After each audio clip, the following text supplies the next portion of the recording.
Last time we introduced our new model of computation, the context-free grammar,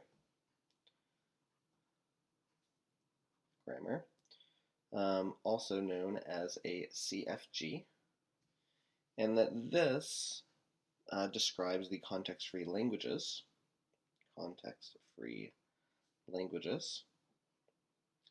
which we abbreviate as CFL. Now, as an analogy, CFL is like reg, the set of regular languages. Now, do CFGs seem like they are the same sort of thing as a DFA? I mean, they don't have a state where you transition from one thing to another. They're really kind of a different thing. DFAs are a machine model for understanding regular languages. And regular expressions, however, they are much more similar to context-free grammars. A regular expression is essentially I like to think of it as a way of specifying what the language is, as opposed to how to determine if a string is in the language. That's kind of how rex works. And so context-free grammars are like that too. They describe what the language actually is, not really a method for figuring out if something is in the language. So what we're going to do today is we're going to fill in this gap right here and describe how to tell if something is in a context-free language. And so these are called pushdown automata. And they are abbreviated as a PDA. Now, PDAs, you can think of them as sort of a natural outgrowth of DFAs. So recall that a DFA is made up of Q, sigma. It's also made up of Q0, which is an element of Q. There's delta, which goes from Q cross sigma arrow Q. And then there's also F, which is a subset of Q. Right? And then what an NFA is, NFAs generalize this slightly by making it so that we have Q, sigma, Q0, which is inside of Q, delta, which now goes from Q and a maybe sigma, and we go now to the power set of Q. And we still have F, which is a subset of Q. The idea here is that the maybe sigma allows us to maybe look at something, and the power set of Q allows us to go to many different things. If we think about kind of a picture, I'm going to fill in what a PDA is right here later, by the way. If we think about what a picture of a DFA is, the idea is that we have the states, which is a little box with all sorts of different states. And the way that I think about it is that we have, this is like a little spider. And it has this little, what's the right way to say this? It's like a needle on a record machine.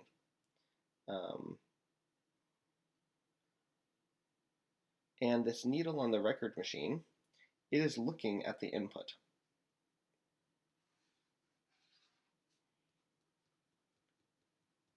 This right here is the input. And there are individual letters on here, like 0, 1, 1, 1, 0, 0, 1, and so on.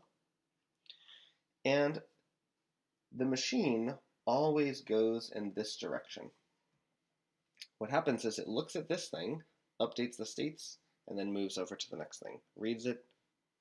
And so what happens is that information goes from the input up into the machine updates itself, and then it looks at the next character, and that's the way that a DFA works.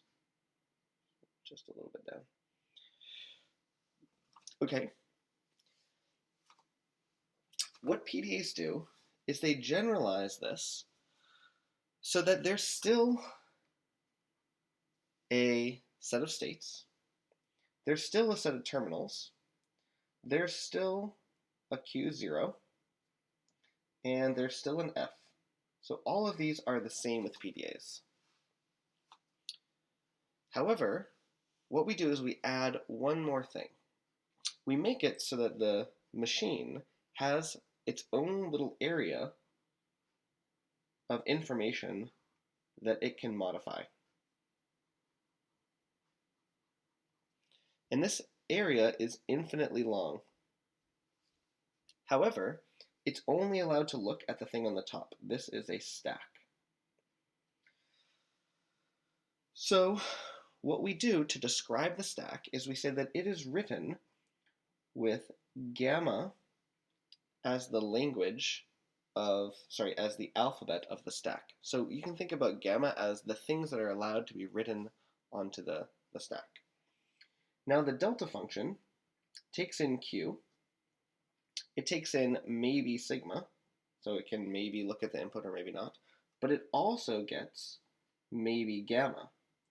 That's, it can maybe look at the stack.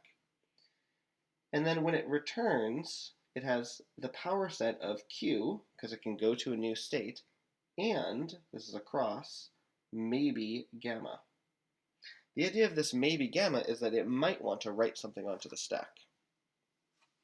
Now, I'm going to go into this in a lot more detail in a moment. Let's look at an example. So suppose that we wanted to write a machine for the 0 to the n, 1 to the n problem. Here's how it's going to work. We're going to start in a state that we'll call A. And then what's going to happen is that we're going to transition on epsilon. Epsilon here means that we are going to not look at the input. We're going to put a comma and then have another epsilon, and this means that we're not going to look at the stack. And then we're going to have an arrow, and then we're going to put a $sign. What this means is that A, comma B, arrow C means on input A with stack B, push C onto stack. And I'll say with stack pop B. So the idea is that when the input is epsilon, meaning that we don't look at it, and then we pop off B, which is nothing, so we don't look at it, and then we're going to push on a $sign. Our sigma for this machine is going to be 0 and 1, and our gamma is going to be a $sign and a smiley face. Okay, so what happens is we start on state A and we push on a $sign. Then we're going to go to state B, and in state B, we're going to have a self loop that goes back to B. When we see a 0 and nothing on the stack, this doesn't mean that we see nothing, it means that we ignore the stack, we don't look at it. And then we're going to push on a smiley face. Then, when we see, we're going to go to state C, and we're going to go to this when we see a 1 on the top of the, 1 in the input. There's a smiley face on the top of the stack, and what we're going to do is we're going to replace that with epsilon, meaning that we're going to pop it off. Then we're going to have another loop right here that's going to say that if we see a 1 in the input, a smiley face on the stack, then we're going to pop that off. Then we're going to have a final transition that's going to go to D, which is an accepting state. And we're going to do this when we see nothing on the input and a $sign on the stack, and we're going to pop that off.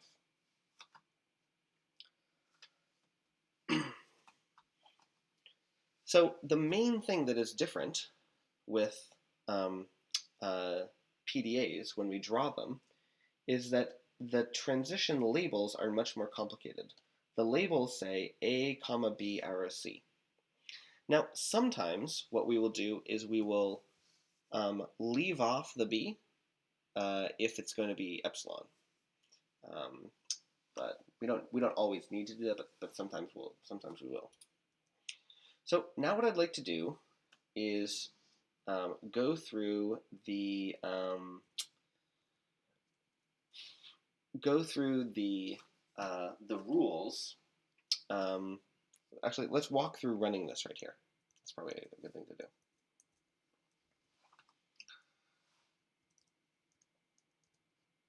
So let's suppose that we are going to run this on the input 0, 0, 1, 1. Here's the way that we write down a trace of this. We write down a bracket A 0, 0, 1, 1. So what this means is that we're in state A and we see 0, 0, 1, 1. Now the first rule that we can do is that we can go over here and put a $sign on the stack, and our input still is 0, 0, 1, 1. We write the stack to the left of the state, and this helps us remember that we can only look at the thing at the top. Then we see that there's a now we're in state B. Now we're in state B, we see a 0 in the input. We ignore the top of the stack, so we push on a smiley face. So we get $, smiley face, B, 0, 1, 1. Then we use that rule again. So we have $, smiley face, B, 1, 1. Now at this point we can use this transition because we see a 1 in the input and a smiley face on the stack, so we can turn that smiley face into nothing. So we have $, smiley face, C, 1. Now we use that rule again. We loop. So now we have $, C, and then there's nothing after us. And I like to write an epsilon when there's nothing. Maybe we should put that there too at the beginning to remember that there was nothing. Now at this point we can see that there's epsilon on the input, a $sign on the stack, so we can follow this rule and get to nothing on the stack, in state D, nothing on our input, and then we say yes because we got to an accepting state and the input was empty. All right? So that's an example execution of running this machine. Now, what would happen if we ran it on something that wasn't in the language? For instance, what if we ran it on 0, 1, 1? There's too many ones. Well, what'll happen is that we'll start in the state epsilon A. We'll start in the configuration epsilon A 0, 1. Then what we'll do is we'll go to $B 0, 1, 1.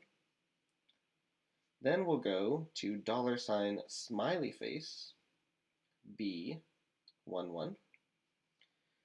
Then we'll go to $C 1. Now at this point, we cannot use the self transition to C. However, we can use the transition to D because we can ignore our input and see that there's a $sign on the stack. So we can go to epsilon D 1.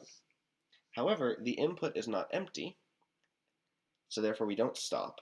We look at see what rules apply, and no rule applies, so therefore we say no.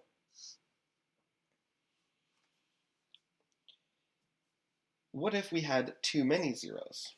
What if we ran with, starting from the configuration A 0, 0, 1? What will happen there? Well, the first thing we'll do is we'll get $B 0, 0, 1. Then we'll get $smiley face B 0, 1. Then we'll get $smiley smiley B 1. Then we'll get $smiley C epsilon. Now, this rule right here, this rule on C, does not apply because there's not a 1 in our input. And this rule right here doesn't apply because there's not a $sign on our stack. So we'll say no. So notice that this machine right here can accept things that are in the language and it rejects things that aren't. If there are too many ones, then we will have extra ones at the end. If there are too many zeros, then we won't be able to get to D because we'll never see the $sign. And if they're perfectly matched, then we'll push on an equal number of happy faces to the number of zeros, and then we'll pop them off, and then we'll get empty on both sides. So now let's look at the formal rules to explain how to evaluate a PDA.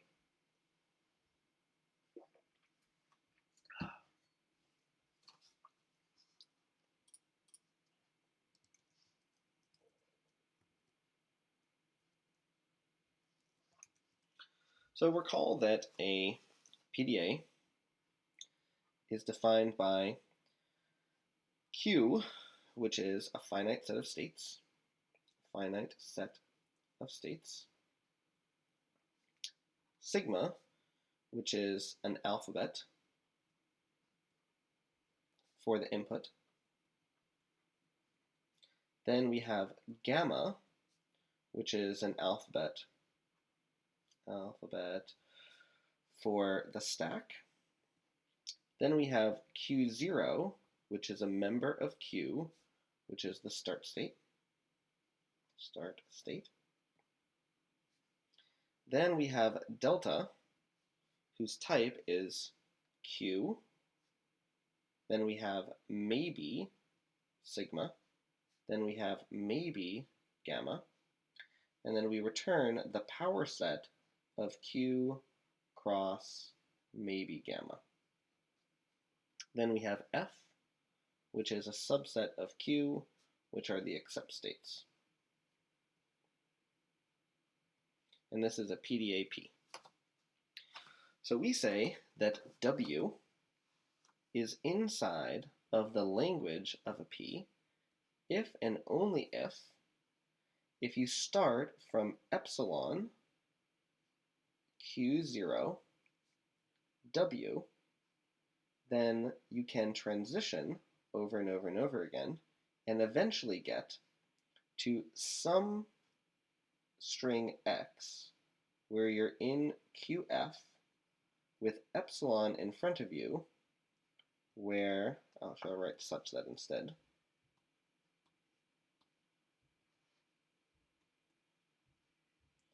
Such that QF is in big F.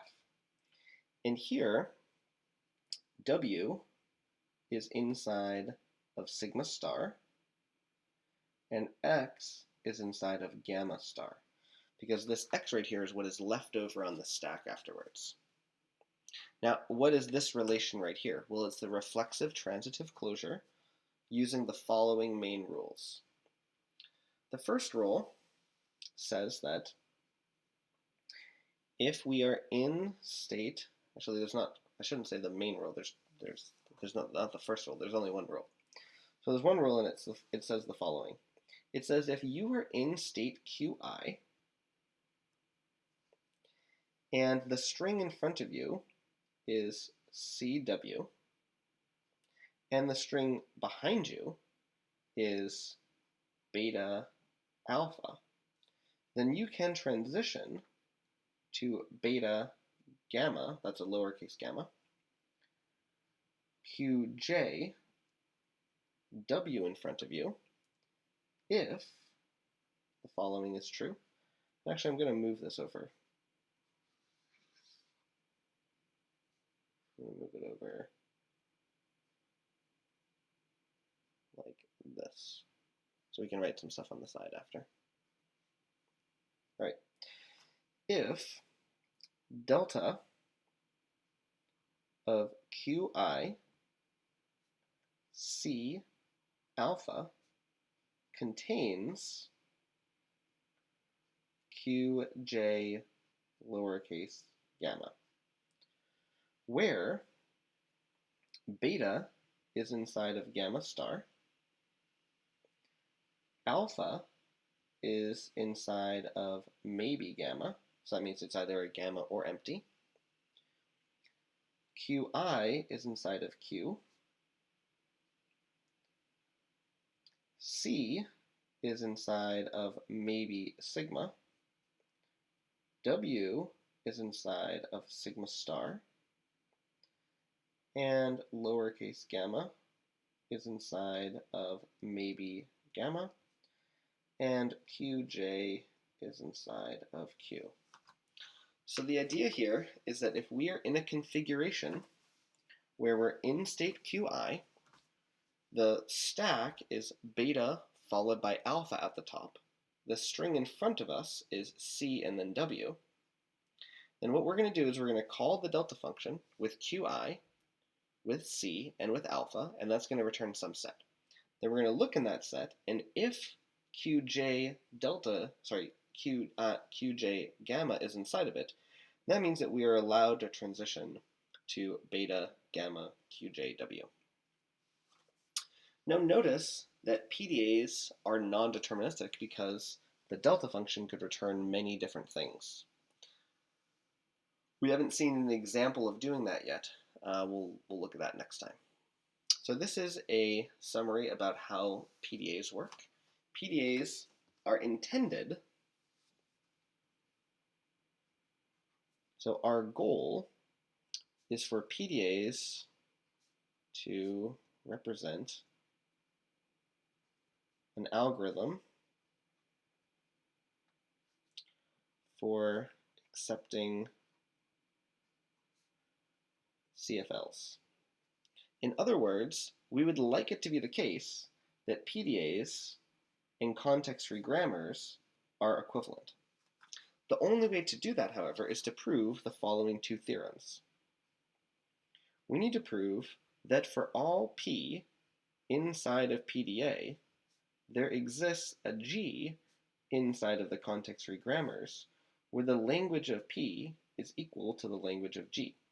We also need to prove for all G inside of the context-free grammars, there exists a P inside of the PDAs where the language of the grammar is equal to the language of the PDA. We need to do both of these things. In other words, we need to write a compiler that will take a PDA and return a context-free grammar. We also need to write a compiler that takes a context-free grammar and returns a PDA that means the same thing. Now, the next two lectures will be about doing these things. We'll do this one first and then that one. However, I would like to stop for just a moment and ask the question, what do PDAs really mean in terms of the real physical universe? Because we know that DFAs really actually exist, that they are a real thing, because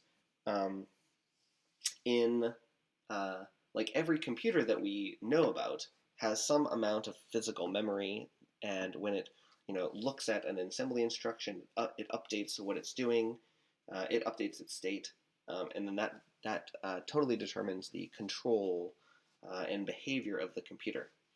And so when we look at real physical systems, they behave the same way that DFAs do.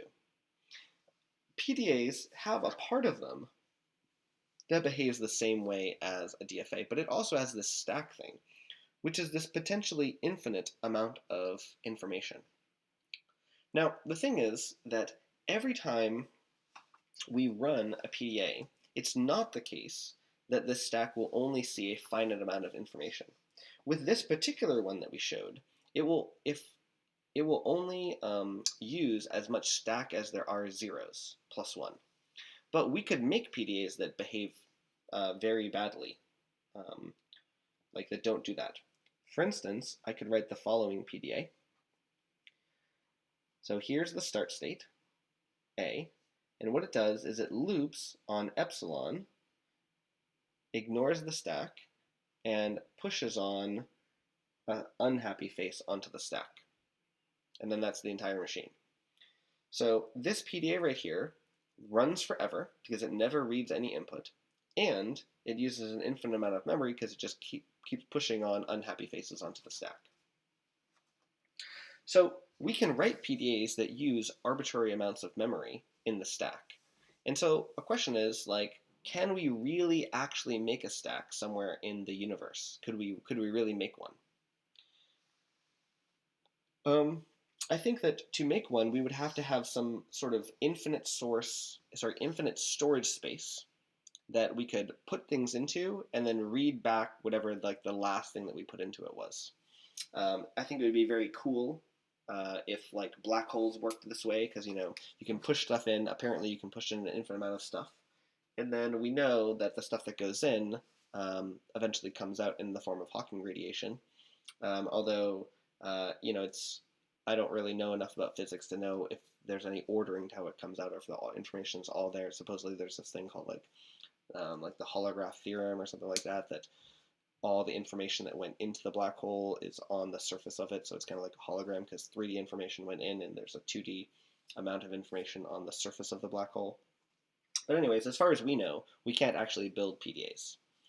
And so given that we don't have these infinite stacks, like, why is it useful to have PDAs? My opinion about why it's useful is that imagine that we're trying to solve the 0 to the n, 1 to the n problem for a given k. In other words, what we want to do is we want to do 0 to the I, 1 to the I, such that I is less than or equal to k. That's the language that we would like to do. Okay? Now, we can do that language in a DFA with reg.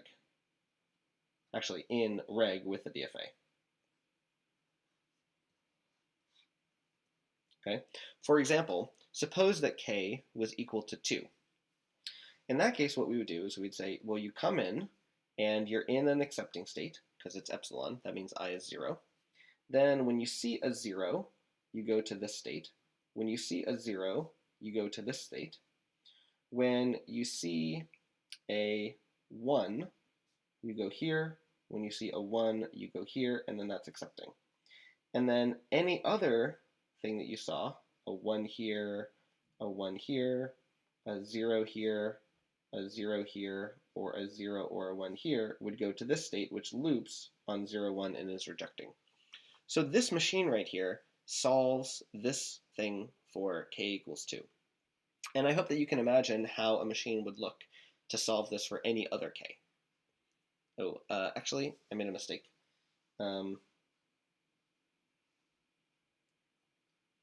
This one right here doesn't go there. It goes to here. Okay. So if we see a 0 and then a 1, we go there. If we see a 0 and then a 1, we go there. Okay. Okay. So you can imagine a setup like this that works for arbitrary k's. Now the question is, here, let me just show you the one for k equals 1. K equals 1 would look like this. We are accepting. If we see a 0, we go here. If we see a 1, we go here. If we see a 1 or a 0 or a 1 or a 0 here, we go to this, which loops on 0, 1. Okay? Now the question is, what is the connection between the k equals 1 machine, the k equals 2 machine, the k equals 3 machine, and so on? Well, here's a way to think about it.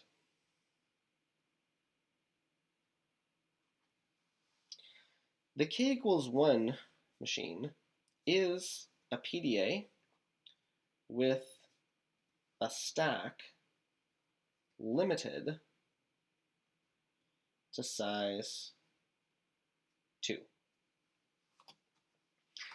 In other words, imagine that we have this machine right here, where we have the A, B, C, D states. However, what we're going to do is we're going to create versions of those states where the stacks are fixed. So what I mean by that is that we're going to start in state A, where the stack is epsilon, epsilon. And I'm just writing epsilon, epsilon to mean that the stack is empty. Actually, let's not write it epsilon, epsilon, let's just write it epsilon. So the stack is epsilon. Then what we do is we're going to transition on epsilon to B, where the stack is $. Okay, because we pushed on a $. Then in this case, if we see a 0, then we're going to transition to B, where the stack is $happy face. Now the stack is of size 2. Now at this point, if we see a 0, then we would try to push something, and that doesn't work because we don't have enough stack space, so we're going to go on a 0 to a state that we're going to call fail. And fail is just going to loop on everything. But if we see a 1, then if we see a 1, we're going to go to state C, and we're going to pop off that smiley face, so that means our stack is going to be that. Now, here, if we see a 0, then we would go over here to the fail state because there's no rule for that in our machine. Now, what if we saw a 1? Well, if we saw a 1, then there's no rule either.